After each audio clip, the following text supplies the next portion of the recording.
Hi, I'm Dr. Liza Capiendo. I'm Dr. Iman Faruzmand. And I'm Dr. Gary Hoffman. We are colon and rectal surgeons with Los Angeles Colon and Rectal Surgical Associates in Beverly Hills, California, and at Cedars-Sinai Medical Center. I want to talk to you today a little bit about some home treatments that people try to get away with such that they don't have to see the doctor. And sometimes it can be a real mistake. It can cause you pain, it can cause you injury, and in some cases delay diagnosis and appropriate treatment. Some things that people have tried to do at home is to ligate or remove their own hemorrhoids at home.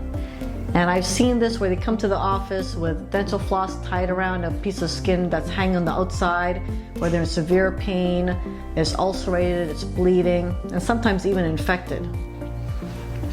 Yeah, sometimes I've seen patients who feel something is swollen there and they try to pop it by squeezing it or sticking a needle into it.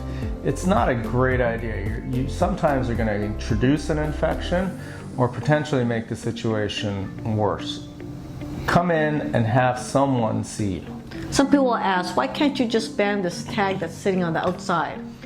And I tell patients the banding and injections and things that we do on internal hemorrhoids is for internal hemorrhoids, not really for external skin or loose skin that's left over from a pregnancy or constipation or any loose skin that's hanging on the outside.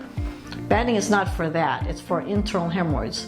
And injections are also just for internal hemorrhoids, just to shrink them down, decrease bleeding, and to decrease the symptoms of swollen internal hemorrhoids.